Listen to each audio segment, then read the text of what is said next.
Welcome back, y'all. Wilson Way Sports Talk. Got a big talk today for the NBA Finals. It has concluded. We have the Oklahoma City Thunder as your NBA champions. Got a big conversation to talk about that with my guy Dylan. What's going on, my brother? Hey, brother Phil. Thank you for having me on your platform. It's been a blessing and it's been a blast to talk about this NBA Finals. There's a lot to cover, a lot to talk about. So you want to make sure you like, share, subscribe, show some support. Wilson Way Sports. Yes, sir. And as I said, the Thunder are your NBA champions as a 2025 season. Man, it was a great game, a great series. It's sad that it's over. 7-game series. We had the Thunder winning. We had them winning in 6. They won in 7. Even though it was a great game because the Thunder were able to get it done like we said they would, but at the same time it did start or kind of I guess early in the game it was unfortunate how the Halliburton injury kind of changed the game where I felt like that could have been a big difference how the series could have gone potentially, and I wanted to kind of get your thoughts on that occurrence. Absolutely. I think it's hard to say like, oh, they would have won for sure if he was there. But I do think that you might have seen the game go to overtime, which would have been crazy. You know what I'm saying? I think it would have made it even more intense, edge of your seat, exciting. And that's always where basketball thrives. The most painful game 7 in my life was 2010, but that was a game My where favorite. As a Laker fan. I know. Hey, that was y'all. Hey, I get it though. I get it.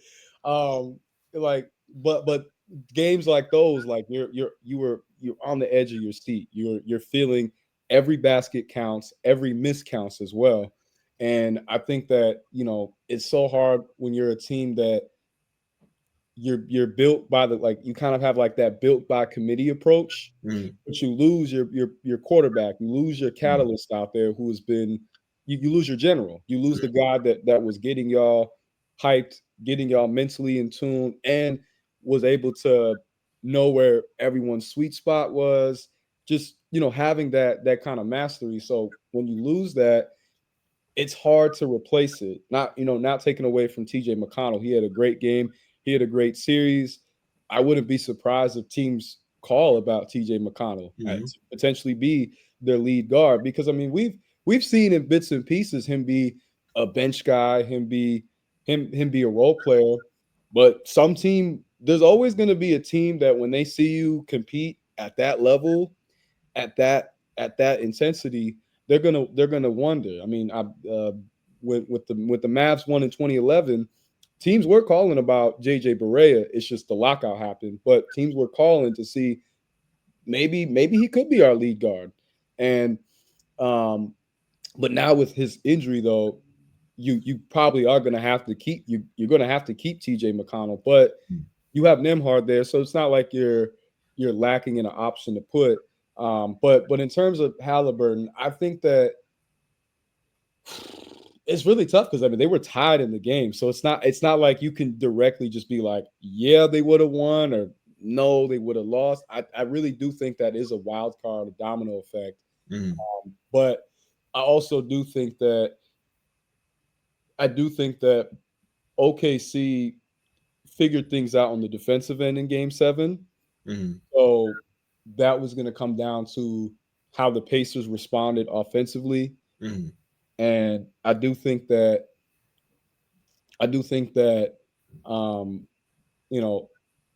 if Halliburton continued at the pace he was at in that game, because he was cooking, he had like 3 threes,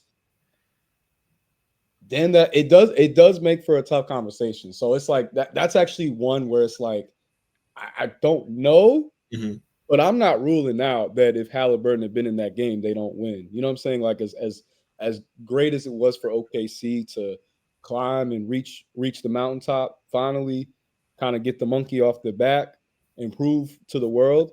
But I do wonder.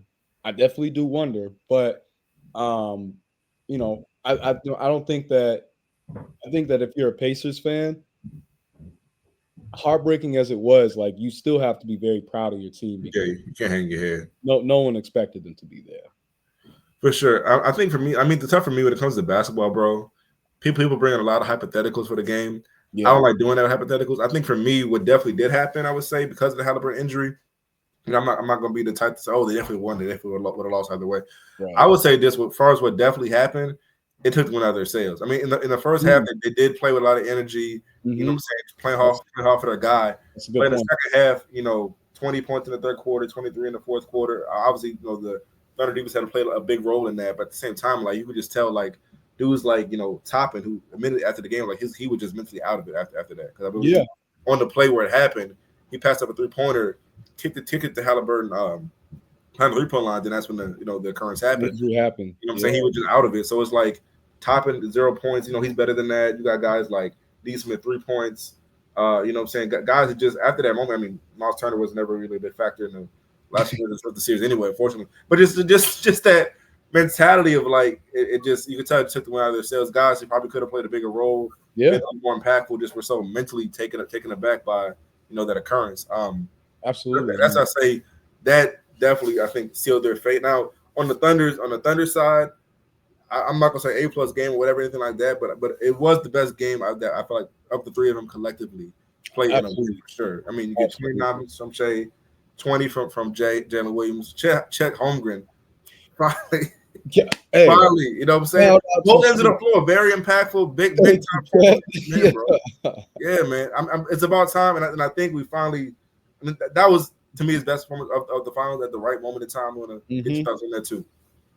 I think that you made a perfect point that kind of took the life out of the Pacers. So I definitely do agree on that level that they were a team that relied so much on momentum, and that right there that set them up in a poor position moving forward.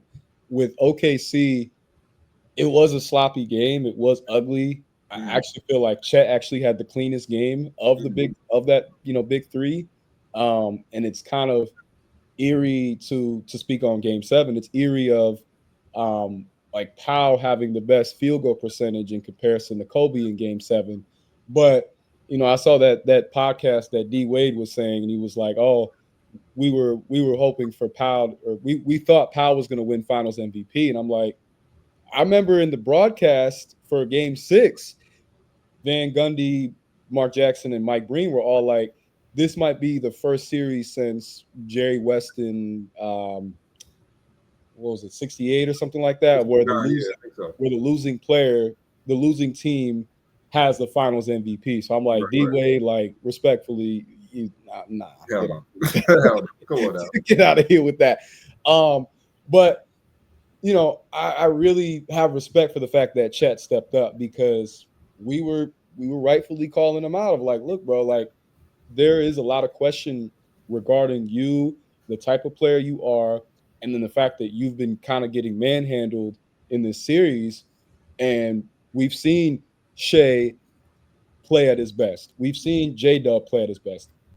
Where you at? What you doing?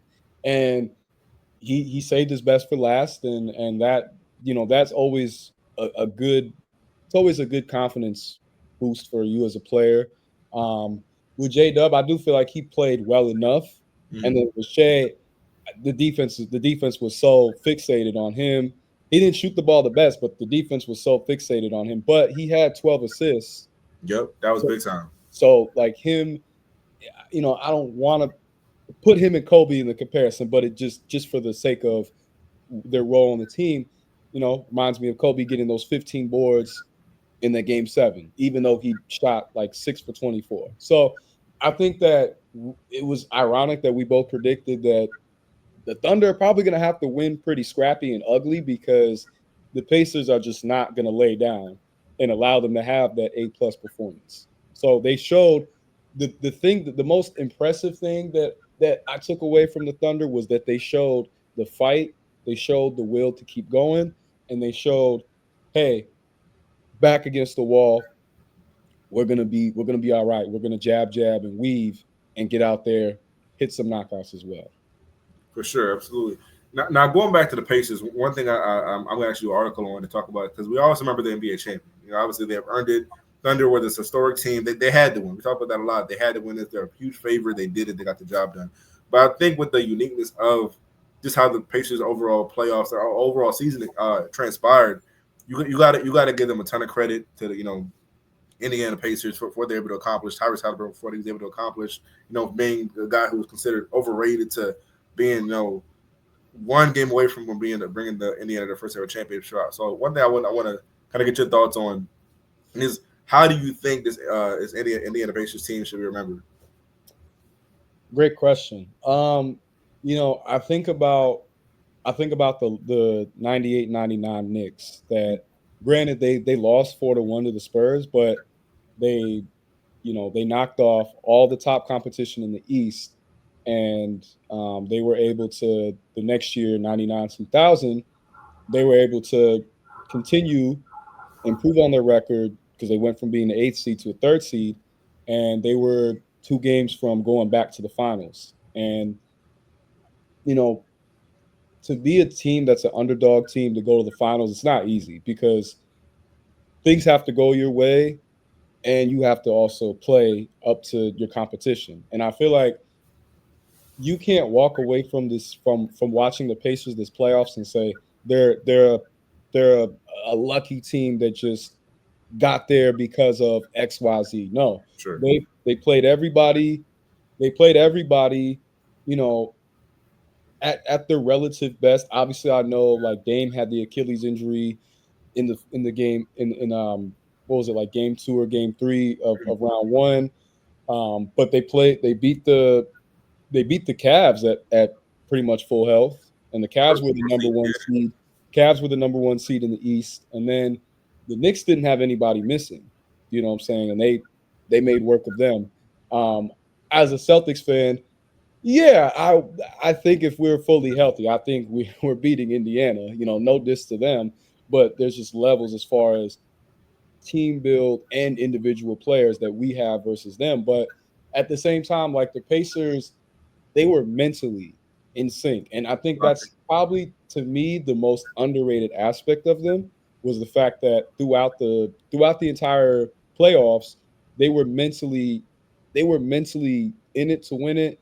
They had an edge to them that other teams weren't able to kind of figure out. And then once they saw, okay, this team is really locked in, they're clicking on all cylinders, it definitely impacts you because it's like I have to raise my energy to this level, but I might not have that. I might not have it like that. I might not have we don't have the facilities for that, big man. Like you might not be ready to get into that dogfight. But the Pacers, every single series was like, jump in the pit with us, get into that dogfight. You know what I'm saying? Like I was thinking about in Dark Knight Rises, where when Batman when he gets put into the prison that Bane came out, he's like, you merely adopted the dog. I was born and raised it, more than it, Absolutely. The dog is more than just my friend. I didn't see the light until I was old. Like, so the Pacers were, I could do a better Bane impression of that. Are you good? It wasn't bad. Hey, look, when that movie came out, I used to prank call people with the Bane. Hey, yo. But the Pacers, basically, they were in the pit that entire time, and they wanted teams to jump in there with them. Like, oh, we're ready to scrap. We're ready to fight. We're ready to do whatever it takes. And they carried that mentality into every single series. So I think that though they lost, you can't forget when a team brings that type of energy, because a lot of teams today want to win more in a finesse way. They want to win in a pretty way. And Indiana was like, bump that. We don't care. We just want the W. We don't care if it looks ugly. We don't care if we lose guys in the process. We don't care if y'all don't give us the proper respect. We're here to prove. It's like, because I mean, you think about it though too. It's perfect with their identity. They're a Midwest city, blue collar town. Ain't much to do outside of hoop. Like if we be keeping it a buck, there's not much to do in Indiana besides hoop. No diss to Indy, but just keeping it fair in perspective. It's a town that they get around the sports teams heavy because that's the lifeline of it's a culture. It's like with Pittsburgh, what I'm saying, where it's Steel Mill and Steelers football. Those are the two things that run the town. So, with the Pacers, they embodied the attitude of the city, and they embody the attitude that you don't see with a lot of modern teams. And I think that's what makes them stand out. I think that's what's going to keep them forever remembered, because they weren't trying to win in a pretty way. They were trying to win by any means necessary. So I think that that's going to cause them to be looked at fondly. And the fact that they took it to 7 versus a 68 win team, and the fact that, you know, they didn't have the atypical go-to players on the roster that, you know, you think of when you think about a team going to 7. Because I mean, the last time we had a game 7, right, that was prime Steph versus a prime LeBron, you know, and before that, 2010.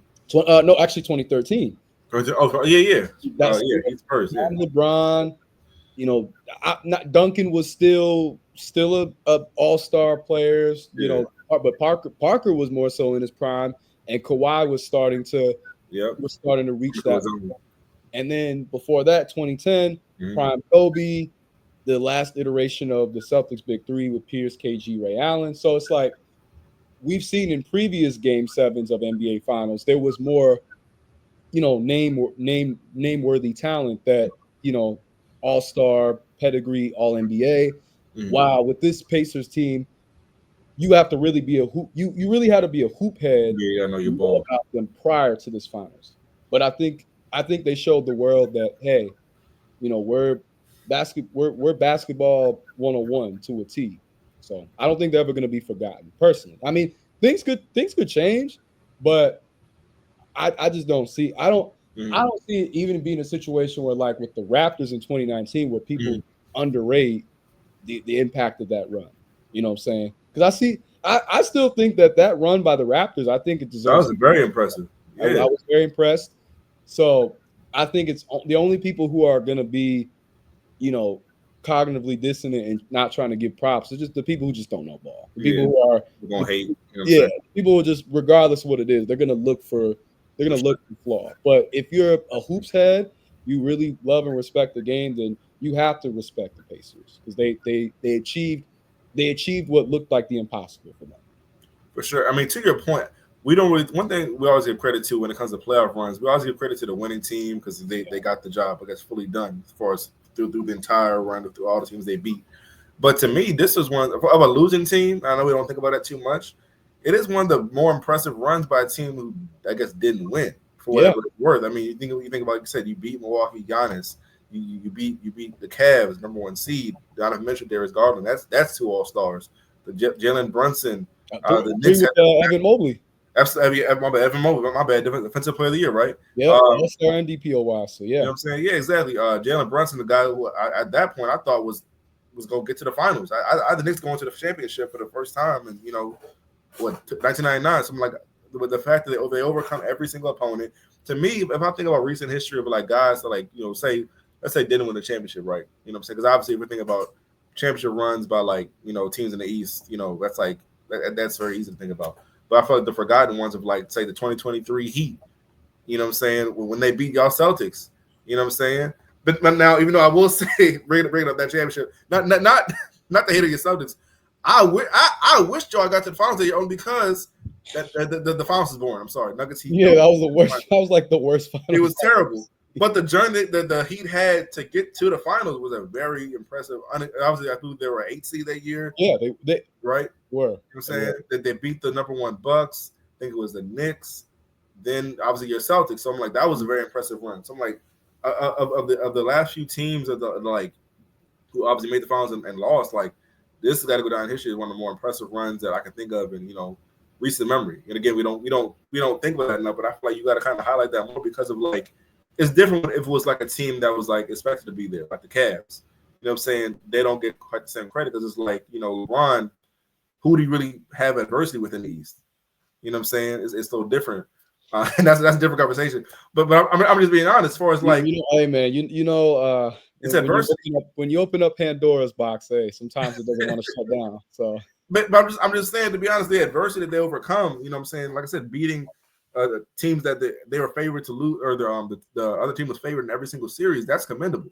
You know what I'm saying? Then you're going up against the Juggernaut and the Thunder. So it's like that's something that I think should never be forgotten about. And also, Tyrese Halliburton, the whole superstar, not superstar conversation kind of got, to me, diluted the game in itself, like just the on-court stuff. But like, you can't say like, are you not entertained? Like, you know what I'm saying? Like you had to enjoy what you saw as a basketball fan, regardless. But like, if you thought he was a superstar or not, you wanted to see him play. You want to see, oh, is he going to hit another game winner tonight? What's he going to do? You were enthralled by just what he might do game out, because sometimes you wouldn't know. Like there were times when he gave you 30 and 10 and 10, and there are times he might give you 4 points, but you were watching. That's true. That is true. If you're a Roll fan, I think that is something to really take into account. That losing teams, they say history is won, or history is written by the winners, and I think this is a rare situation where you can't step away going, oh, this team didn't do what was they didn't do enough, or they didn't rise to the occasion. They were outclassed, outmatched. No, it was, by all account, even though the Thunder were a 68 win team, the Pacers showed how you can handle, and that they showed how you can beat them, and also they showed that themselves as a team, they're a lot more talented than people even realize, and they're really only a few pieces, and guys just taking that next leap to becoming a team to beat in the East, like undoubtedly, undeniably. And I was thinking about the I was thinking about like teams like the Pistons in 04 or the Heat in 06. And the one ironic thing, like with the Pistons the next year after they beat your Lakers in 04, they go to 7 games versus the Spurs in 05. It comes down to a big shot by Big Shot Bob, Rob Horry. But that finals run that they had initially was supported by, they were starting to become a powerhouse in the East from 03 and on. And then the Heat, on the other hand, the Heat took down the Pistons team at their apex when they won 64 games in 06, because they didn't have a go-to bucket getter that could kind of match D Wade. That's where having Melo would have been a huge difference. But then after that, the Heat never, not until LeBron and Bosh came into town, they never reached that level again. So kind of two teams that I don't want to say came out of nowhere, but you weren't necessarily going like, yeah, they're going to be the team that wins it all. But two teams that their fate was impacted as a result of their finals result, and they went through different stuff. But then even the Nets went to the finals in 02, lost to your Lakers 4-0. And then they went to the finals in 03, and I believe they lost in 5 or 6 games against the Spurs. And Duncan had that almost quadruple double game in the series, which that was crazy. So it's like but people don't hold those Nets teams in esteem just because of how much the East was like behind versus the West. But I think what's different now is that though the West right now is looking like it's going to go back to the power shifted back, there still is enough. Once the East is fully healthy, then there still is enough of an argument of like the East is also very strong, especially at the top. I would actually, if anything, I would argue that though like the West is on paper maybe a little bit, there's a little bit more firepower. Yeah, I would say the East, when fully healthy, is more battle tested. You Okay. know, so all in all, like you said, like you don't know what you were going to get in watching the Pacers, but that's what made them so invigorating and captivating. So I think it's going to be, granted things are different now too with social media, with just so many things that we consume and get kind of distracted by on a larger scale. But I would be very shocked if people are forgetting this run. I'd be very shocked if people don't hold this run in a high regard. And let's say the Pacers, once Halliburton comes back healthy, and the rest of the team is click. It has like taken a leap. Mhm. When the Pacers do win an NBA Finals, because I think it's very probable Sure. that at Get some Halliburton back. Yeah. when Halliburton is back and he takes another step in his game, then whenever they win, people are going to go back and saying the signs were there. Mhm. You saw what he was capable of and what he was just so like in short of, and then putting it all together, boom, he made it happen. The Pacers made it happen. So I think that the Pacers have at least set themselves up for a strong winning foundation, because that's all you can ask for. And to look at a team like the Pistons, they set themselves up for a strong winning foundation. They became the team to beat in the East for many years. Even though they didn't go to the finals every year, they became that team that you had the most worry about in the East of making it. Versus when you're a team that kind of has that Houdini run, but you never get back to that level. I'm a pick on the '07 Cavs.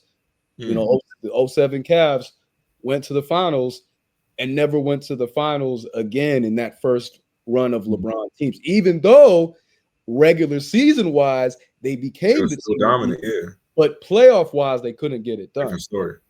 But the Indy showed that they've got the playoff chops. Mhm. So that's where I have a lot more confidence with them moving forth, that at some point they're going to figure it out and they're going to win a championship. For sure. I'm not mad at that. Now, I do want to shift gears to the actual championship, the Thunder. Now, this has been very interesting. The Thunder won their very historic team for what they accomplished this season, but there's been a lot of talk for us from the historical aspect. Are they an all-time great team? Was SGA, was this the greatest season since Jordan? Now, before we get to the SGA talk, I want to focus on the Thunder. Now, for me, one thing I do respect history. Obviously, we're big in the history of the game. Now, what the big perplexity to me when it comes to that, and I do want to get your take on this.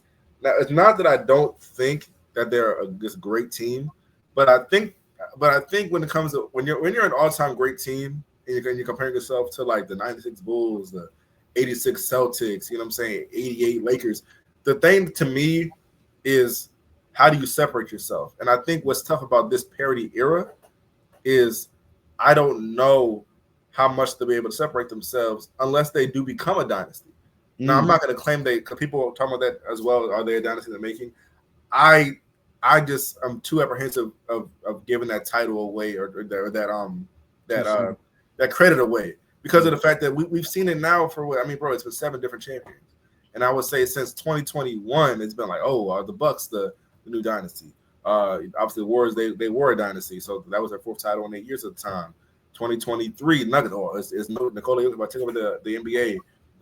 Your Celtics. I legit thought like, damn, they about to like run away with some titles because I thought like we were tied with y'all. Y'all got the title lead back. Damn, y'all might crank out like 3-4 of them things. You know right. But at the same time, it's like the reason.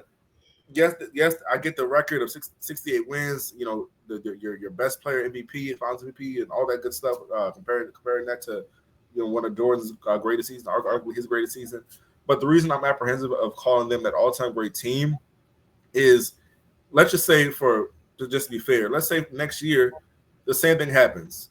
They lose. They do like how all the other teams have done the past 7 years. They lose in the second round to, let's say, the Rockets, who have KD now, for example, right? They're just talking. I'm not don't get mad at me, y'all. I'm just talking. No, trust. That's going to be a matchup to look at. If they lose in the second round, and then it's like, okay, some other team becomes the champion, then it's like they're just kind of like the same trail that we've got in the past 7 years. So it's like I don't want to do that when we talk about all-time greats. To me, with this era, in order to separate yourself as an all-time great team of any era or whatever you want to say, a decade, I think for this I guess decade in particular, I think you got to come up with multiple first before I'm viewing you as an all-time great team of this era. And I know you can say the individual season, you know what I'm saying, this 2025 Thunder could be a historic all-time great team, but I just think with this parity era, it's very hard to kind of separate yourself historically. So like to me, I want to see if they can do it. Now I'm not doubting them, but I just personally I want to see you at least get to a conference final. Yeah. Because like I said, no one's done that past 7 years to even get to a conference final after winning the championship. So before I even say like, oh, they're an all-time great team, I want to see, okay, if you're an all-time great team, you got these all-time great pieces that they're going to retain. They're going to have, obviously SGA, J-Dub, Chet, who I believe are all going to get new extensions, right?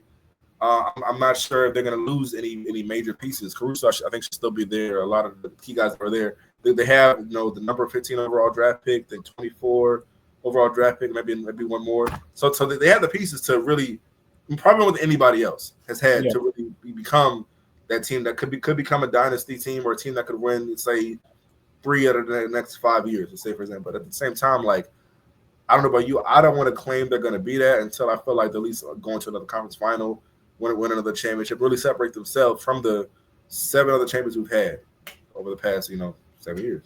I agree to that point, and I was immediately thinking about, during the 2000s, the two best teams of the decade were the Lakers and the Spurs, but yet people look at it different because you guys won 3 straight finals. The Spurs never won consecutive championships in the 2000s. They won in 03, they won in 05, and they won in 07, and then they didn't win again until 2014. And if you go back, there was a 4-year gap between 99 to 03. So it's tough at times when you don't win consecutively. You don't like itch a memory into people's mind that whether we win the finals or not, we're the team that's going to be here. And it's different than, let's say, I'm gonna pick on them, but it's different than the second era LeBron and the Cavs of like, oh, well, they're going to the finals, but it's like, yeah, they won in 2016, but outside of that, were you ever thinking, especially after the Thunder? I mean, I'm sorry, after the Warriors got KD, no one was really thinking to themselves, okay, like the Cavs are gonna steal one of these championships, just because like that changed the whole play scale of like, okay, now we got you got 4 all-time guys in your lineup, and we got 2 pushing 3 if he's consistent or not, but you don't know. Like, so it's tough when you don't win enough and you don't win in the playoffs, get to the later rounds. But I will say with the Spurs, right, though the Spurs never won a back-to-back chip, they made it to multiple conference finals. Sustained greatness. So when you sustain your right, that's a perfect way to put it. When you sustain your greatness, people are going to look at you a bit more favorably. But with this era so far, the fact that every single champion so far has been knocked out either in the second round or were the Bucks knocked out in the first round in 2022, or were they knocked out in the second round? Shoot, I think they lost to your Celtics, right? 2022, right? Remember correctly? Oh, you're right, because I remember correctly. Who we played? Didn't Grant Williams go off in that game 7 hitting all them threes? Yes. I was like, that wasn't the Eastern Conference. Random ass, playoffs. Yeah. So when you're a team that doesn't get to, let's see, okay, so Heat, Sixers, and then we played. Yeah. Yep. You're right. And then conference finals was with the Heat. But yeah, so when you get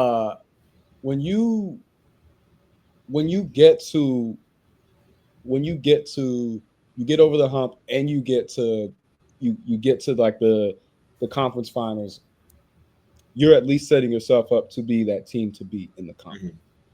With OKC, I don't want to crown them too soon because, again, we've seen so far the Nuggets in 2023, my Celtics this past year after 2024, we have seen too often them be unable to sustain that. So I don't want to crown them too soon, but I think that given how open the NBA is going to be next year, I think by default they have the greatest chance of any of these teams so far to actually go forth and etch their name and make, stake their claim. But we just have to see it because now with the Rockets trade to get KD and Giannis is still potentially on the move. Let's say the Spurs get Giannis. There's going to be some intense competition for the Thunder. Thunder have a winning formula and they got a lot of draft picks, but can you overcome that caliber of talent all at once? We have to see it. So I think like right now, I look at it as like y'all are the default incumbent, Sure, but sure, they're in that. Yeah. I'm not gonna rush to put you on that pedestal just yet. You're like right there, but I need to see you do it another year I'm not before mad I at that. before I start like solidifying you The all-time great of as this that era. team. Because Yeah, of all because time. to take it back to the Spurs, the Spurs weren't able to. The Spurs didn't get to the conference finals in 2000. The Trailblazers did. Spurs got back to the conference finals in '01. Mm-hmm. Lost to your Lakers. They got swept. 100%. And it took them until '03 to finally beat the Lakers, but they beat y'all without Shaq. So like things did have to be in order and in play for them to reach that echelon, even after they had won a finals, even after they had proven we are an elite team to beat. So with OKC, they're just gonna have to show and prove. That's the only way that they can firmly claim their status, because right now I feel like it's just fool's gold to keep doing the same thing that we've been Yeah, doing do it again. You know what I'm saying? these Yeah. last 5-6 years of being like, oh, they're the team to beat now. Mm-hmm. That's the team to watch out for. But I think they have the best chance. So Mm-hmm. I would say that you wouldn't be wrong to you wouldn't be wrong to expect that from them. For But sure. you have to go out and do it. For sure. And that's why, to that point, like when we think about, okay, if there are the all-time great team, that has to be the separator. Not just yet, not just this season, but of this era to be all-time greats of all time. You know what I'm saying? Comparing you to these all-time great teams, you got to separate yourself in your era. And I think the only way to do that of this era, because of the parity, is to win that championship now. But also, for them to do it, who's going to stop them? Obviously, let's say for this playoff run, the Grizzlies, they beat the Grizzlies. I don't know what we expect from the Grizzlies next year. The Nuggets, obviously Jokic is that bad man, but is Jamal Murray enough as a second option? Will they move a guy like Porter Jr.? You know what I'm saying? Aaron Gordon, who might be another valuable trade piece, somebody Yeah, like that. yeah. If they don't like what they have there with the roster. So it's tough for me to think about who else. Okay, it was Grizzlies, Nuggets, Timberwolves. They're gonna get Julius Randle should be back. I think coming back on the I think play option, something of that nature. But could the Timberwolves get better and knock them off? I think you got to trade Gobert. I'm sorry, I think it's done. I'm tired of that, man. Come on, man, because to be that big and come up that small, you know what I'm saying? I'm not trying to do a big Gobert conversation, but I think to really get better, you got to look to move Gobert. But Yeah. still, the Timberwolves, they got Anthony Edwards, and who's a still very much an ascending player. And Shea and Anthony Edwards got that little thing going on as far as the individual rivalry. So you want to see Anthony Edwards, if you're watching Shea win it, it's like, all right, I'm gonna get your ass next year. Yeah. That's something Yeah. to think about. So I would say part of the conversation is, okay, we think about KD. He's on the Rockets now. How much better does that make them? You know what I'm saying? People are talking about them being the third shortest odds of to win a title, which I think is a little bit much. Calm down a little bit. But I guess to that point, who would you say are the biggest threats next season to stop the Thunder? I think the teams you mentioned, I think the Timberwolves definitely, because they've got the pedigree of they've gone to back-to-back Western Conference Finals, and They had impressive playoff. They had an impressive playoff run both times. Yo, My guy. what's up, man? Had to add you in, man. Defensive Player of the Year coming in here. Welcome, welcome, welcome. Congrats. But yeah, so definitely Minnesota. Now Houston, that adds a whole another layer because Houston was the second best team record wise in the West, and now that they've retooled their roster, and they've, in my opinion, they've won that trade. You're gonna have to watch for them. But then the Magic, a team like the Clippers, I can't fully count them out because what happens if Kawhi is fully healthy and a lot of the NBA is wide open? Kawhi to me is still capable of going off and going nuclear. You see it in this playoffs. Exactly. You know what I'm saying? They nearly beat the Nuggets. And I honestly feel like they would have been a tougher matchup for OKC than Denver was. And Denver took them to 7. But I think the Clippers actually had the team makeup to play to really match up against OKC. And then a team like the Spurs, the team like them, they're the ultimate wild card because if everybody's fully healthy and they're able to get Giannis or they get Dylan Harper and everyone is playing at a high level, they're certainly going to take a leap. So I think there's it's a unique situation where it's like no one else has kind of the winning outside of the Nuggets. No one else has like champion pedigree, but for the Warriors, right, yeah. and you can't count them out either. You can't ever count a Steph Curry led team because I mean, if Steph is healthy in the series versus Minnesota, who's to say that Steph and the Warriors don't have another crazy run going to the finals? And then your Lakers. Yeah. Like, what happens with them if they get a big that's worth a damn and they coming back. Shaq. I'm not gonna lie. That Joker might be available in trades right now. Man, stop. Ain't no way. Don't get my hopes up, man. Come on, man. Stop. I can't that was crazy for that owner to come on and even bring that up. Sources, but wait, the owner, the Nuggets owner? It was basically talking about like a nightmare scenario, like kind of like what happened with the Celtics. If one of the key players gets hurt, possibly of like, oh, what if we had to trade number 15?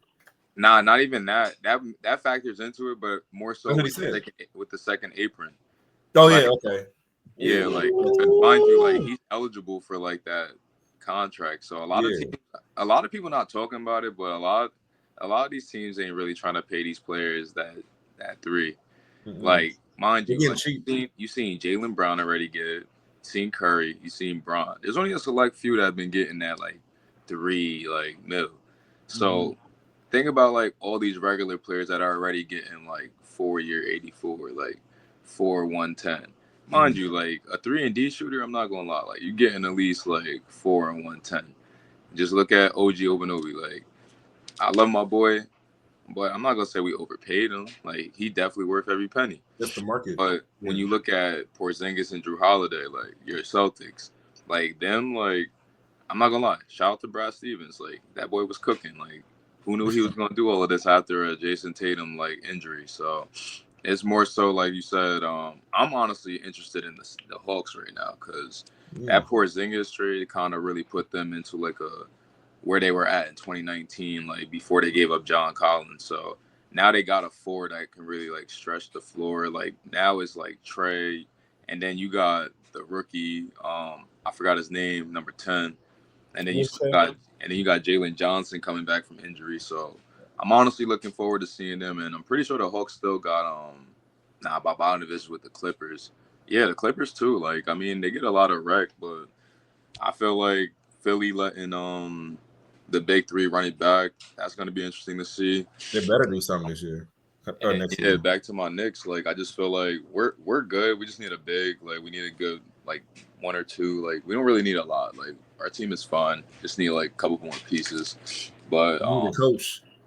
You need a coach, right? Coach we get. Like I feel like I like what Leon Rose is doing. Like because mind you, like for New York, like we did do some weird, unnecessary like firing with Tibbs. Like it was needed, but we just need a more creative coach. So Tibbs, like we definitely, if he could have just been more creative, which like I feel like a conversation could have been had, like, hey yo, like we just paid you, so like I'm not gonna lie, like can you just be a little bit more creative? We don't mind you running like everybody into the ground, but like just don't be having them do 1-on-1. Like That's his reputation, though, man. I mean, it is his reputation, but I feel like just a conversation like could have been had, especially if I just like gave you this contract. Yeah. So it's just one of those things. I'm waiting to see them, but not gonna lie, it's a really underrated trade. But that Jordan Poole trade to the Pelicans, like that was like kind of like that's needed for Zion. If I'm not, because he needs a shot creator. Like, cause Zion, like he's built off of just put back dunks. Like he can just like crash and like just get those offensive rebounds. And you know Jordan Poole is gonna give you a lot of offensive rebounds. You're able to like shots. you're able to like get more shots, and like I like how he's looking right now. And then your Celtics, like I feel like they got a lot better. Like I love Afrini Simons, so he learned under Dame and he was doing it for Chauncey. So now that he's got, I mean, shoot, I don't know if Jaylen Brown gonna be there because they trying to dump his contract now. Nah, but you can't move him, bro. That'd be crazy. I wouldn't move him. That's your Finals Yeah. MVP. Yeah, I don't want us. That's I don't crazy. want us to get rid of Jalen, Derek White. Nah. Everyone else, you know, hey, Pritchard. love That backcourt though of Simons and I don't want. Yeah, I said White, yeah. Brown. You can now move Jalen to the 3. Brown, Pritchard, have and Tatum at White. the 4, and now you're really just trying to fill that 5. Yeah, and I'm not gonna lie, like your G League team got a few 5s, so somebody gonna get called up because at that point, as the 5 with that lineup, you really know what you're doing. Screens, boards, blocks, rim protector, like. So I feel like the Celtics, like they just got better and they just stretched Jason Tatum because mind you, like boy only 27, like he'll be back strong. Yeah, Afrini, he only what 23, 24. So now y'all went and got the same guard, but younger, and he has a 3-ball. Like Drew got a 3-ball, but Afrini got like, his 3-ball nice. And he's 26. 26. I wasn't sure. Yeah, he might. I mean, he was under Dame for like 4. Like if Dame never left, like he would have just been his backup the whole time. So Dame like did him a favor, like. But yeah, like back to what I was saying, just like I feel like the league gonna be interesting, and you know me, like I love KD. Like we out in Houston right now. We got Amin, we got Fred, we got Jabari still, we got Sengun. Like it's about to get freaky. Are they your biggest threat to the Thunder? And then we still got.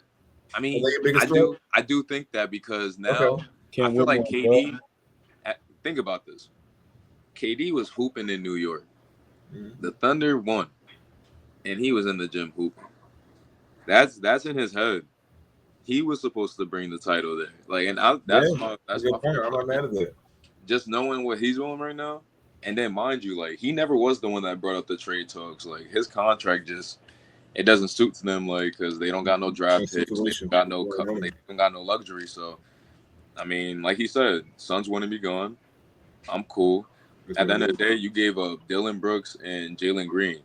I'm cool with that. Like, I'm cool with that because I did not want KD next to Dylan Brooks, and I did not want him near Jalen Green.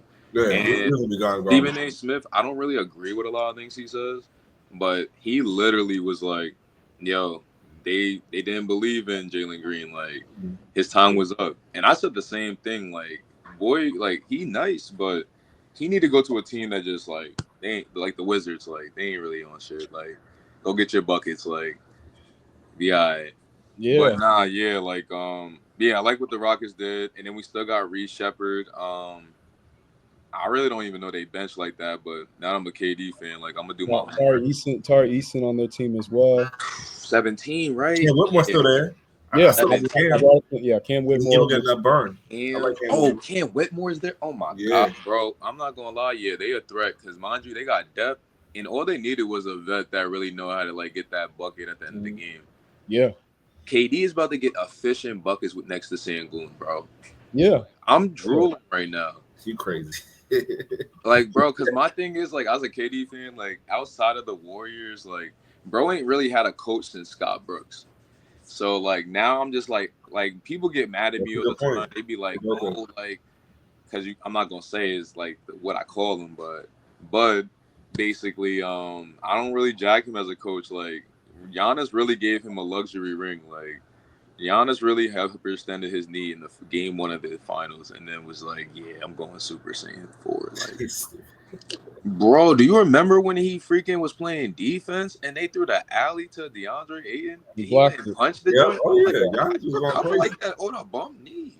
Yeah. Like, what is Like you Inspector really Gadget. Greek? Yeah. You freaky. You a Greek freak? Okay, I see why they call you that. You wild. Hey, yo. But for the next topic, I do want to make sure we get this point. I talked about the Thunder as far as them being defending champions and the overall road to as far as trying to go back to back and who might be the biggest threat. But going to SGA, a lot of talk about him being, having the best season since Jordan's 2025 season. He had the Finals MVP, scoring title.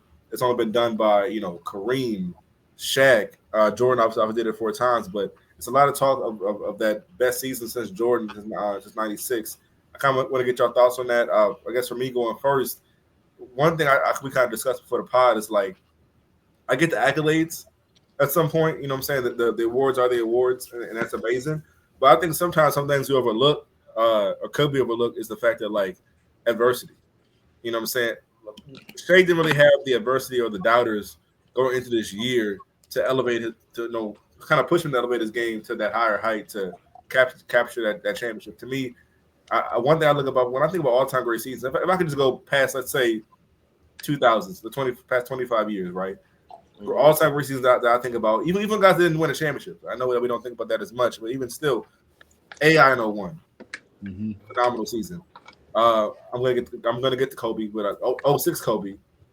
I think about that 35. I mean, could have been MVP easily, but I didn't have the team around him. But as far as like a guy who think had the all-time great season, I think about Kobe in 09 because of the fact that, like, you lost the finals. You had the heavy talk of the Celtics. You came without Shaq. That whole narrative was weighing on you. You know what I'm saying? You just got Powell, but Powell was nice, but Powell wasn't Shaq. You know what I'm saying? We wouldn't think about Powell being that dude as far as like, okay, can you really get to a championship at that time? But then, and in the West, to me, what's most underrated about Kobe's career is how people don't talk about how of any of the guys you think about as all-time greats, he probably had a tough of run as anybody. You know what I'm saying? We talk about obviously the Thunder this year. They went through the Grizzlies, the Nuggets, and the Timberwolves. But I mean, try going up against the Dirks of the world. KD was with the Celtics, but the Dirks of the world, all the tough teams. Tim Duncan, that era, the Spurs, all the tough teams just go through this to get to the finals. You even had a young KD, who the Lakers played in 09. You know what I'm saying? So, like, to me, 09 Kobe, because of the adversity he took, from bouncing back, from losing in the championship to getting back and winning back to back. Think about LeBron, the 2013 season, he put it all together, going back to back. People they're doubting him, and obviously from 2011, him not winning a championship and him losing in that historic fashion. But just overall, do y'all think that Shea had the best season since Jordan, and if not, who are some other guys that come to mind when you think about the best season since that '96 season? I'll start and say, I all respect to Shea, and I'm glad that he is. To me, I think he cemented himself as the best current player in the league. You know what I'm saying? He whatever gap that there was about him and Jokic, I think that he slightly set himself apart. But best season since Jordan, I mean, like, shoot, I think about T Mac in 03. You know what I'm saying? I think about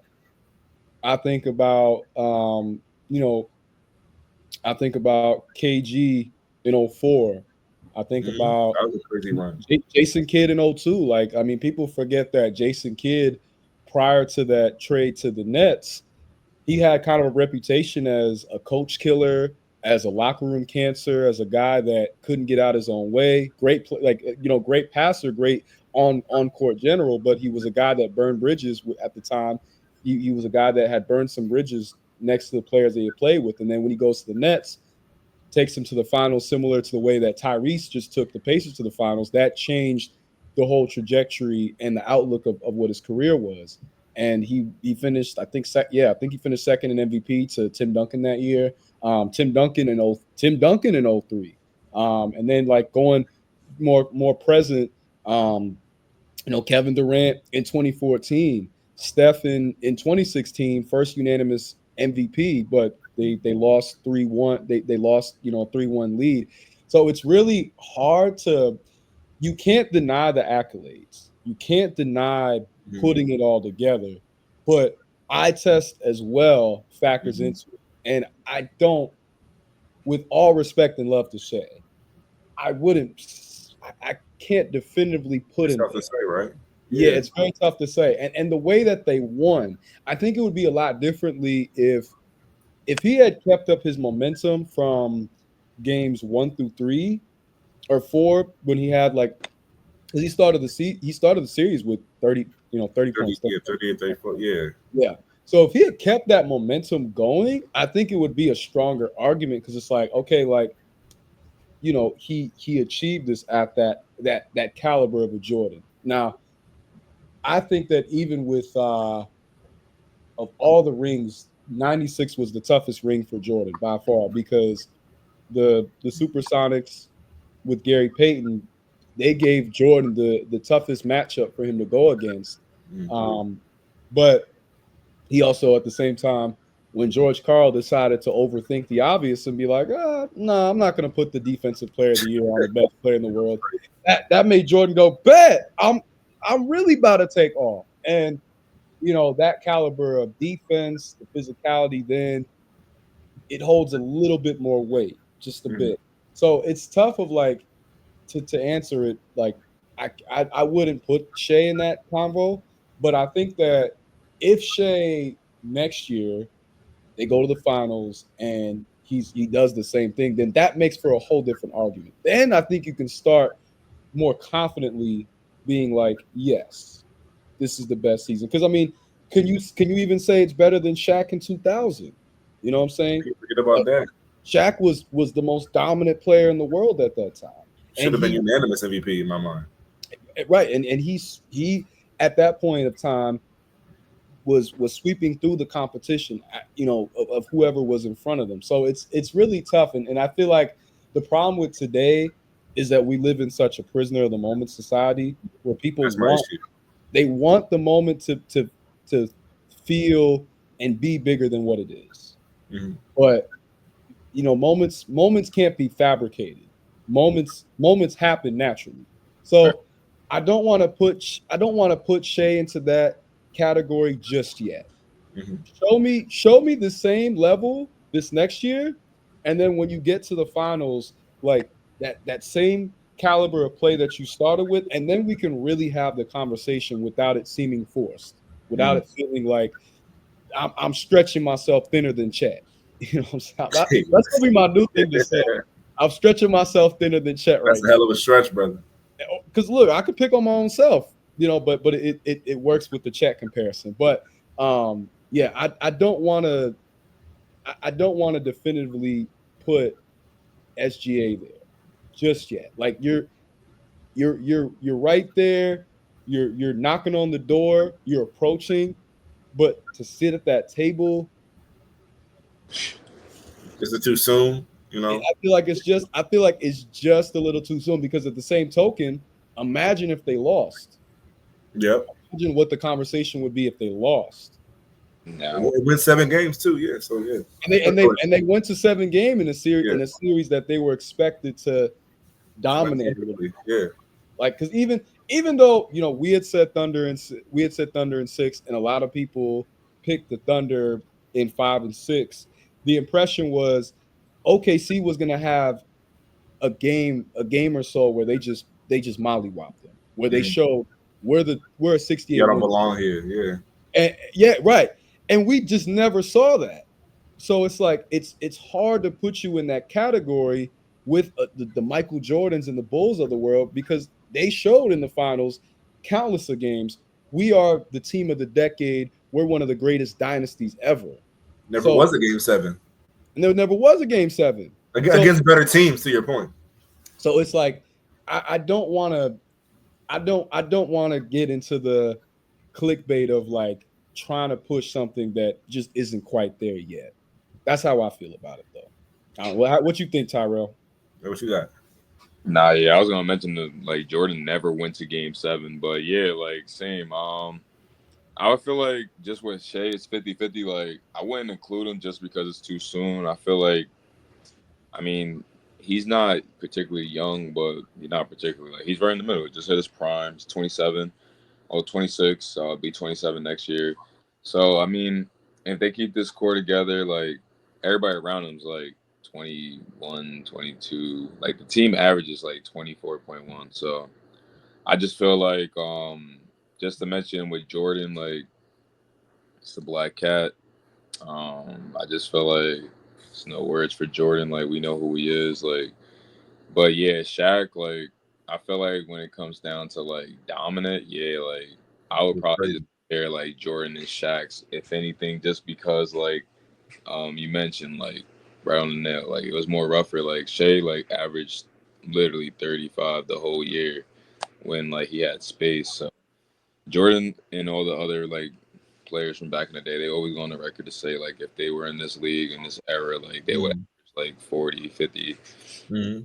Everybody always mentions that Jordan would probably like average damn near 50, 60. So it's just one of those that like it's hard to like say because me, y'all know I said it before, like I would just love like if they just like for the finals allowed like rough touch. Like not like not rough touch all year, but like like all-star game, like or when they're doing like the cup, because the cup like seems like it's gonna stay. So Mm-hmm. that in-season tournament, like you can just like allow rough touch for that, like let the regular season games be like how they regularly are, but like allow that so like teams can adjust mid-season.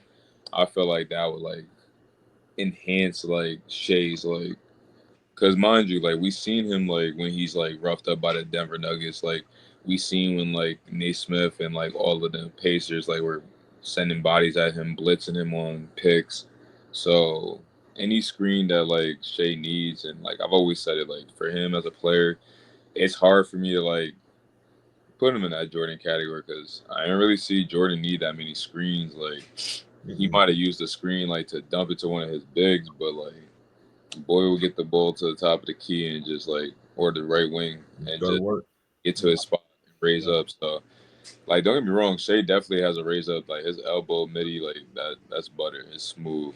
But he often does it off of a screen. So I mean that would be my only knock. And then he didn't really help himself with the whole like free throw merchant. So yeah, but don't get me wrong, like Jordan, like I can't really knock him, like because he lived at the line too, and we seen how he was getting his fouls. So it's hard to tell. Like maybe if Jordan didn't have that much influence on the refs, like who knows? Like if he goes three straight back to back, like. But I know with like Shaq, like that was that you couldn't do nothing with that. Like you knew the ball was going in. Like they had hack a Shaq. Yeah, I would definitely compare Shaq and Jordan more because like you can really like compare more than like Shea. For sure. And I think before we move on to a couple more topics I wanted to hit, I think what really kind of makes that point clear to me is fact with Jordan, obviously 96, the individual season we're talking about, but not just that season because that was part of, you know, a run. You know what I'm saying? That was the start of a second three-peat.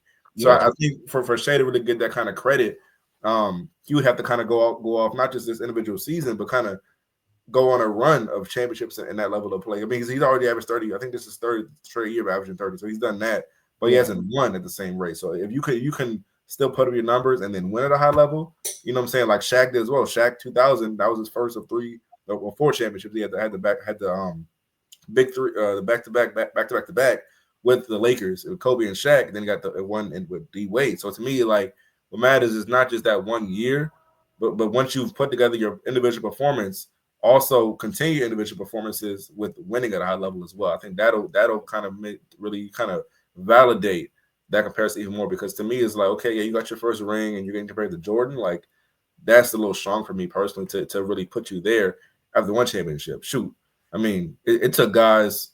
It's like, I mean, Kobe, even after 3 rings, there were people trying to say, "Oh, we can't really fill Jordan's shoes yet." So, like, Yeah. That's how can I give you 1 ring and then you get compared to Jordan? that's what I was gonna say too when I Yeah, said Shaq and Jordan, because like Shaq actually went on his 3-piece, so it just makes it more like easier to like 100%. identify. No, Absolutely. that's real because I think the hard thing is like to capture or to eclipse or even come close to the dominance of Jordan. You have to be the best player unequivocally, undeniably, kind of and low key both on both ends because that's what Mhm. Jordan was. With 100%. Shea, it's tough because he's improved leaps and bounds as a defender, but is he ever going to win a DPOY? I don't see it. You know what I'm saying? Is he ever going to be a first team all defensive guy for multiple years like Kobe was? Mhm. I don't see it. It could happen. I'm not ruling it out, but like And you're not even, I don't even see you being a better defender than D Wade. And nah, D Wade was like the best shot blocking guard in history. So it's like Absolutely. it's tough to put you there just off the offense. And then when we're looking at Tyrell mentioned of like how you're getting your points, how the offense is set up for you to be that scorer, it's tough to put it in the same type of metric because you know like you said with Jordan, he didn't require as many screens. He just needed to get the ball up top and go to work. And I think Shea can do that, but it's not he doesn't have that same kind of like burst and athleticism, Mhm. so he's moving a bit. He has to be more methodical. He has to be more surgical. So that's where it's kind of tough to put you on that echelon. But winning is the biggest cure of all. So if you Mhm. if you do go on a run where you pull off a back to back or a three-peat or a four-peat, whatever, but you just win consistently at the or closest to the highest level, then we can't deny you. You've made it hard not to. But right facts. now, I feel like people are rushing to put people into combos, and this is the same thing that happened when Giannis won in 2021. It's the Yep. same Yeah. thing that happened. It's the same thing that happened in 2023 with Jokic. You know what I'm saying? So I feel like it's too soon, and I feel like for Shea's sake, I feel like we shouldn't try to push him into that.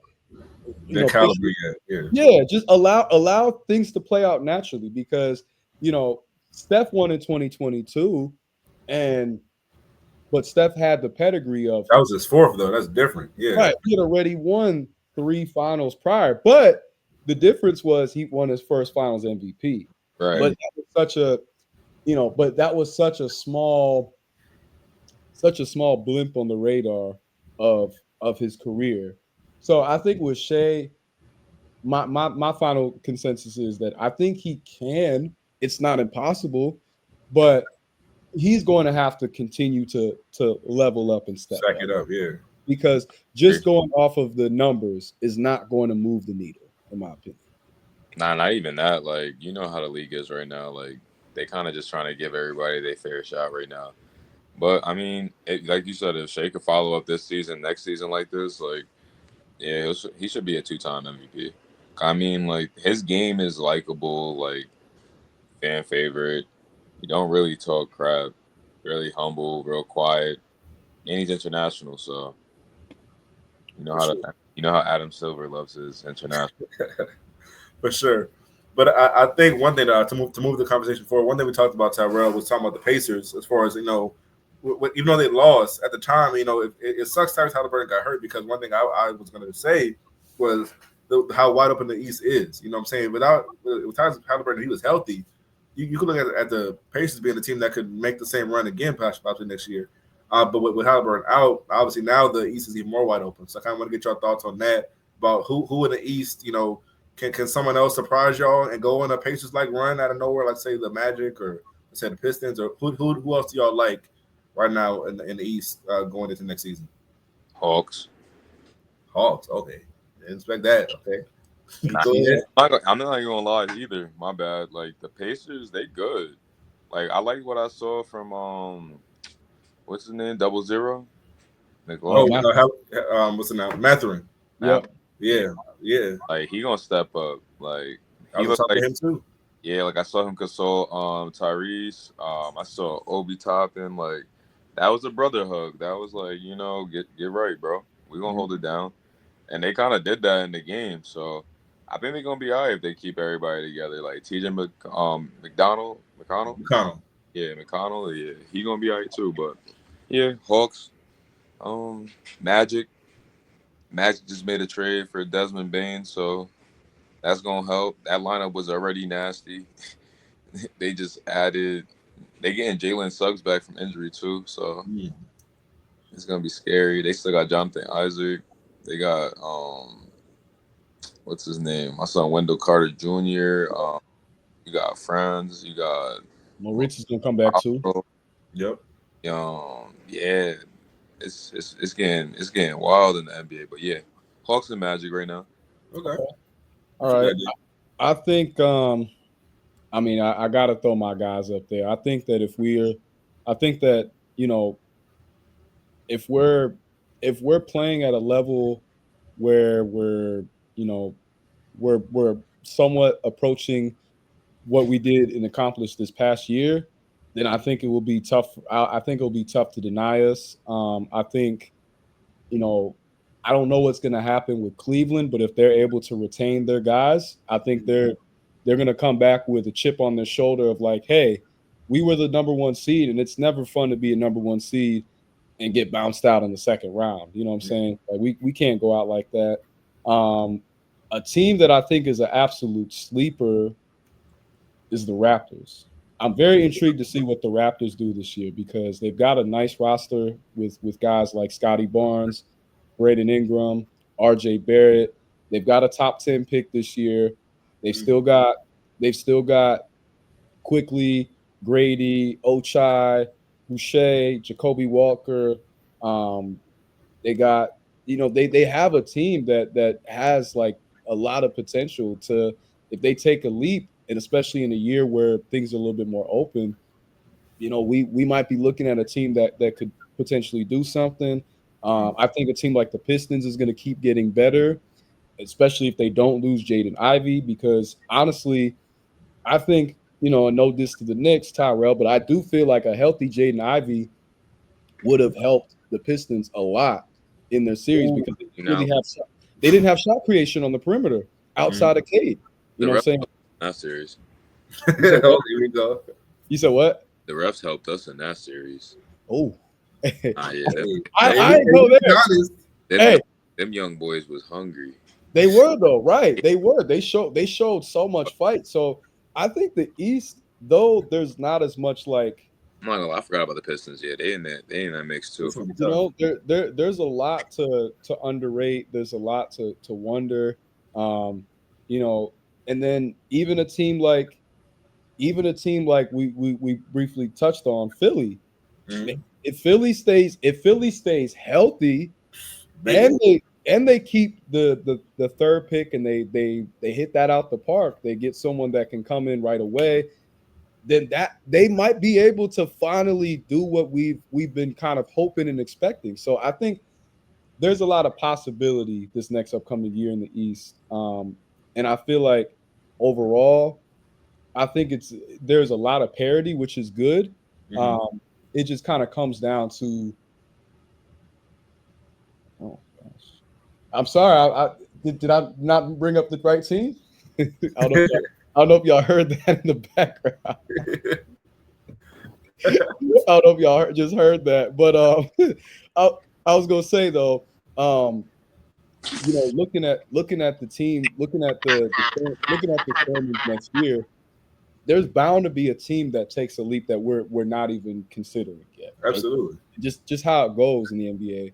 So I think that right now, though, if I could definitively say like what teams I think have a chance to do something, I'm definitely putting Detroit in that combo. Okay. I'm putting Toronto in that combo as like a sleeper team, but like approaching, because they just barely missed the play-in. Mm-hmm. And then I think Philly could maybe figure it out. And I think even with my Celtics, you know, Really? we might be able to still No scrap Tatum. and put together a run. I mean, I don't agree with it, but I've heard people say Jaylen Brown is the number one guy. I don't think this, but maybe Jaylen Brown turns it up this upcoming We'll year see. with He's next to got a Finals Simons, MVP. with right. He already got a Finals MVP. Maybe he turns it up next to Simons and Derek White and Peyton Pritchard. So there's a lot of possibility. For sure. Now, for me, the two clear cut to me that have to get it done, have to capitalize off this crazy year because all the injuries and all that good stuff. To me, it has to be the Knicks and the Sixers. Number one, the Knicks, who I believe in, will do it because of what they've accomplished this year. I think they can build off that, add a piece. I don't think they necessarily need a superstar piece, but just add some, most of your rosters like that to really kind of elevate to get to where you need to be. Which I think why not get to a finals? You know what I'm saying? Who's really standing in your way as far as the East? Celtics, you've already beat them. They're down this year, in my opinion. I don't trust the Cavaliers. I'm sorry. I'm sorry. I love Donovan Mitchell, but I'm like, it's been the same. Because my thing is, fool me once, you know what I'm saying? Shame on you. You know what I'm saying? Like George Bush said, and J. Cole. Man, I'm sorry. Donovan Mitchell did it. Not to get off on a tangent. Donovan Mitchell did this with the Utah. Utah was the number one seed and looked dominant. In the West, I forgot what year it was. I think it was 2020. 2021. Yep. Yeah, so I'm like, if you've done this again, not that nothing against Donovan Mitchell, but it's like that's your track record at the end of the day. Despite you being a very talented superstar player, but I don't trust the Cavs. You know what I'm saying? Who else? The Bucks. Damian Lillard's injury. You know what I'm saying? And Giannis might even leave. So who am I going to trust in that regard? So it's like because of all these down, high caliber, guys who are thought to be contenders, the Knicks are the team I look at number one. I think they got to get it done. They should feel the most pressure and the most expectation, I would say, to get it done.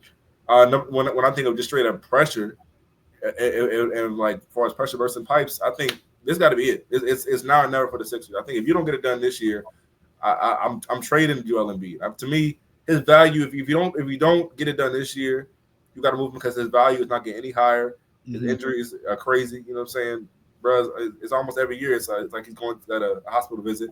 You know what I'm saying?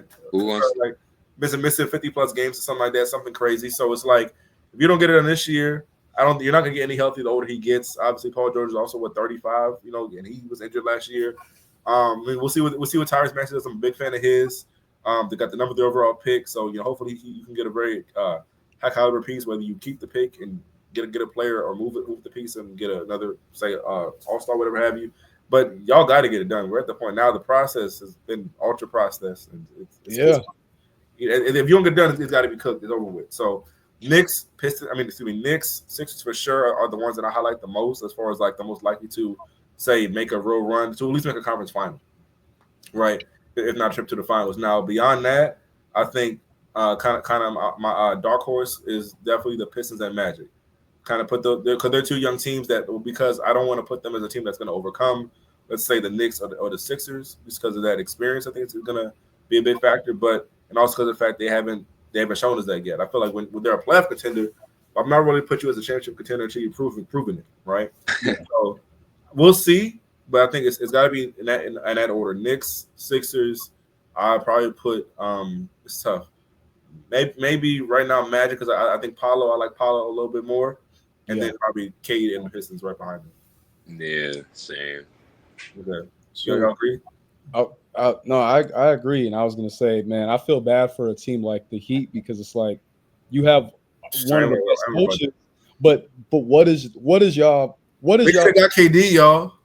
Nah, they want to give up how many Hawkins and Ware and Highsmith and like Haywood Highsmith. Man, I'm not gonna lie. That would I wouldn't have did that either. You wouldn't have did that? Okay. Really? I wouldn't have did that. Okay, I respect it. I'm sorry, bro. I'm like, where are you going? At least KD, you got a chance to go somewhere. Because you're not going nowhere with this roster. Where you going? You know how those 3 players play? Hopkins, Highsmith, and I like him, but Ware is a 7-footer that has a 3-ball. I love Ware the most. He just came in the league.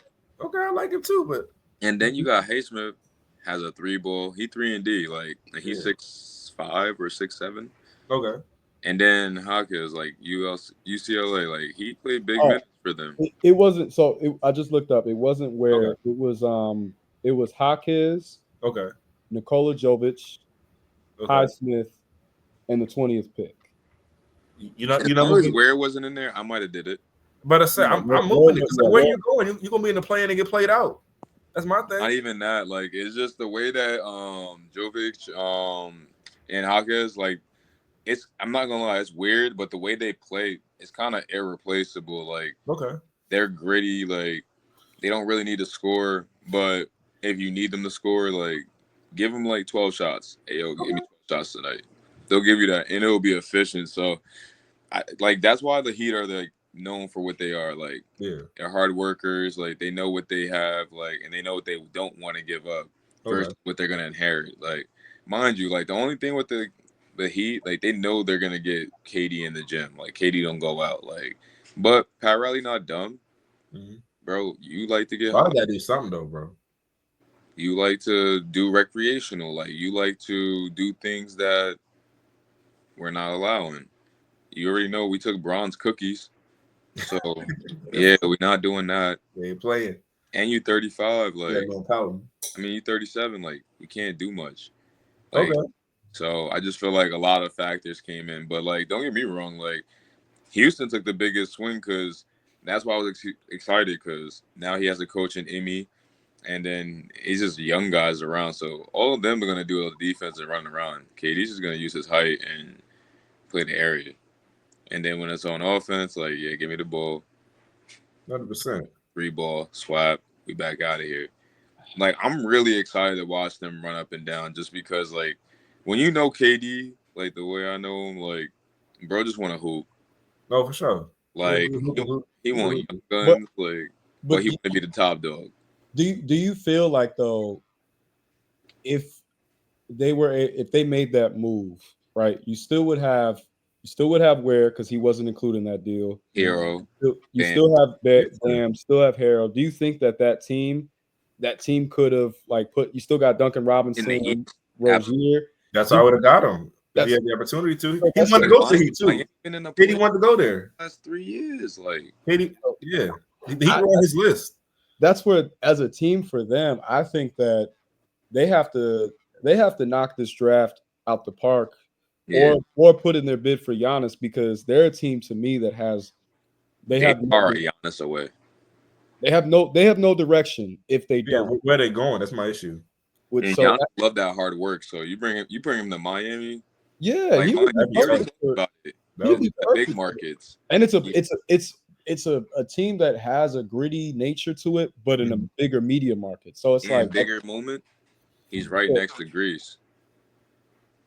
that I is don't even true. know geography, but look that up. Like, let's see if I was right. Look that What? up, though.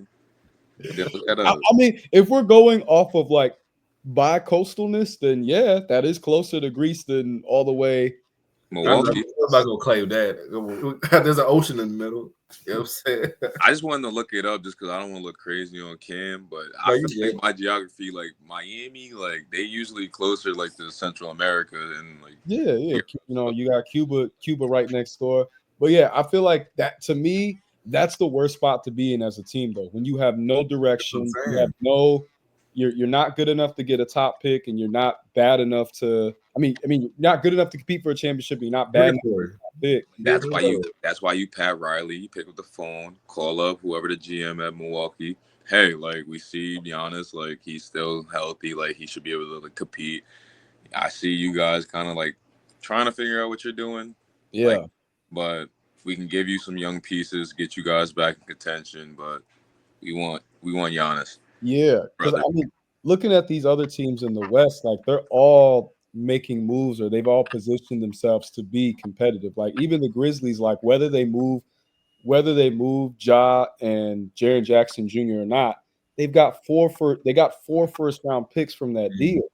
So they've already put themselves in a better position to get guys that are going to be that are going to be a higher caliber. Now, granted, given that the Magic are building a really talented roster, they're likely not going to have top guys. But if you get some really high caliber, you know, specialist type of players to pair next to Ja and Jaren Jackson, and they both stay healthy, they both keep leveling up, then that works out for you in the long run. So They I have think that, Miami as a team is probably the only like a team like Miami, because I can't even like a team like Brooklyn. Brooklyn just picked up their 5th first round pick today. They Mhm. are building for a future. They're building for something. Miami, they're right now in that. Hey man, we enjoying the vibes. We here, They're like trying to like not rebuild, but like trying to stay. yeah, That's why, yeah, like I said, they've been in the plan for the last 3 years. Like, You know what I'm saying? yeah. They got to be tired of that at some point, man. Like, I'm make a splash move. right. maybe Chicago should get that type of pressure too, but at least like they've got young guys like Kobe Mhm. White, They like him. I'm not gonna Josh lie, Giddey, the Knicks too. Gonna lie. Dos, They like a Dosamu, 6, 7 seed to me. Who's it? The Bulls? You said the Yeah, Bulls? Okay. 'cause they was making noise this year. Like, and Lonzo Yeah. came back and like really helped, like kind of organize and like Mhm. distribute. Like his IQ really helped elevate like some guys, and like him Mhm. and Kobe White in the same backcourt, kind of nice. And Giddy played well too. I gotta give him some credit. Oh yeah, and Giddy, like Zealous was a good rookie for them. They've got a lottery pick this year, so like at least you can see there's something being put together. So right. Mhm. I think that with this NBA year upcoming being so wide open, you either as a team have to position yourself of we're gonna stink it up so we can get a top pick, or we're gonna get as much talent and try to build for something. I think that literally every team is in some predicament in one of that spots. Miami's the only one that's like, whoa, whoa, Going whoa. on? I don't know what we're doing. That's crazy. Nah, but like just to piggyback on that, when you said the East, like I just feel like a team that doesn't really get talked about a lot should be mentioned. Not like as a contender, but like trying to figure out what they're doing. But Charlotte, like you I have love LaMelo Charlotte. Ball, like, and then you had Miles Bridges playing at his greatest like ever, like in his career. Had the problems with off the court. Don't got to bring it up, but you allowed him to come back, played a 1 year deal. Didn't even like he played great, but not what you guys wanted. And now you kind of like don't really have a team. You almost gave away Mark Williams, and then the trade got rescinded. So I just feel like ever since like Jordan left or whoever is the GM right now, it's kind of like left scrambling. But Mhm. I feel like they need to make a move. Like they need to like kind of get aggressive. Like, hey, like they need to kind of like rebrand themselves or sell the team. Just because like I feel like they're wasting LaMelo's game. Like he's getting injured because like he's the whole team, and he's elevating like players that probably wouldn't even get like points if he wasn't putting the ball in the right place. So Mhm. I just feel like LaMelo on a team like shit. I don't know. Imagine LaMelo with Giannis in Milwaukee, Mhm. like, Okay. or imagine him with Zion in New England. I mean, in New Orleans. I want to see. I mean, to your point about Charlotte, even though I wasn't gonna bring them up at all, honestly. Uh, but since you did, to your point, I'm being honest.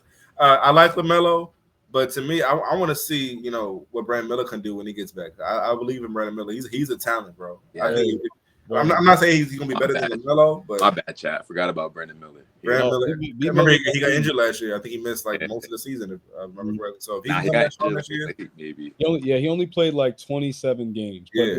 but he was playing really well. That's what I'm saying. And he got a big Paul George comp. I love his game. If he can come back and pair up with LaMelo, I think you just got to build a nucleus with that team. I think, obviously LaMelo staying healthy, that's number one. You want to see him stay healthy and mature a little bit. But Brandon Miller, if he can show up, be a good number two, even be the best player on the Hornets, that'll at least give you foundation for the future to really start to build something. You know Yeah, what I'm saying? Yeah, for sure. no, I think that's what's most important is that you have to be able to build towards something, have a direction, have an outlook, be able to move forth. And I think that's the thing that if you're a team, you have to you have to ask your GM, what is our trajectory here? What's the plan? Are we gonna stink it up so we can get acquired top picks and build from there, or are we gonna go big or go home, try to get someone that is gonna be a valuable piece to add to what we're building with our current nucleus? But I actually think that I think a team like the I actually feel like a team like the Wizards. I mean, everyone has been making jokes today about No, Lord. them being basketball purgatory, and I see it, but I like their draft haul that they got last year, and I like some of the young guys that they got in the team this year, and perhaps getting a veteran like a CJ McCollum can be a positive influence on the young guys that they've got. And maybe not right now do they take that leap, but in a couple of years, that nucleus might amount to something. But if I'm Miami, you got to you have to make a decision this offseason. Otherwise, you're stuck in perpetual mediocrity, which I think is the worst place to be. Right. 100%. I agree. Well, I think with all that, y'all, going on for an hour and a half now, I'm gonna get y'all out of here, get y'all, get y'all out of here, so y'all can go to bed or whatever. But man, first of all, let y'all go. Thank y'all for joining me. Obviously, Dylan, Tyrell, man, holla out y'all platforms and let everybody know about yourselves. Sure. Hey, yo, I'm gonna say it again like I came on the call. I just got Defensive Player of the Year. Yes, sir. 25 spring season for Big East football. So if you guys know where the Big East is, it's on Facebook, it's on Instagram. Just type in Big East football, it'll pop up. You'll see the award there, but you'll see my handles under my name, No Limit Walk, and then my other handle, Smoke.alert. Those are my handles. No Limits, my personal. Smoke Alert, that's where I do my training and my skills development. We just turned 3 years old on June 5th. Let's go. That's me. I hope you guys have a blessed night and enjoy the show. Yes, sir. Hey, much love, and appreciate Phil you having me on your platform again. It's been an absolute blast. Y'all can follow me at Quan_solo as pictured there, and chilling with Dylan 1229. Chilling with Dylan is the Instagram to my YouTube page. Chilling with Dylan, sports, music, and life takes. Stay tuned for content besides just the NBA.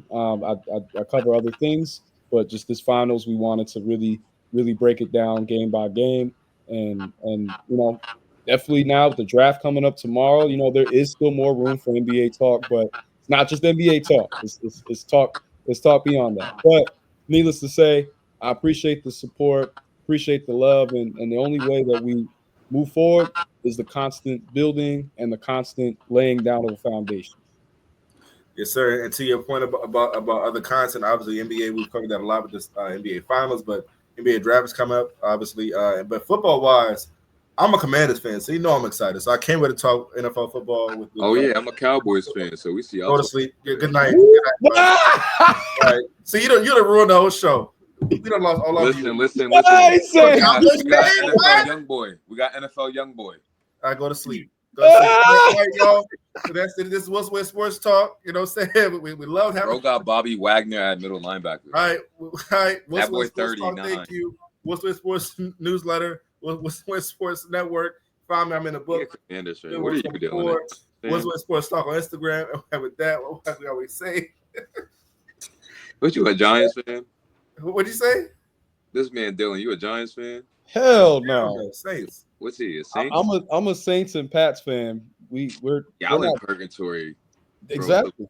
Bro, why do you think I'm talking about the Heat? The same conversation that I'm having for the Heat, I can have for the Saints.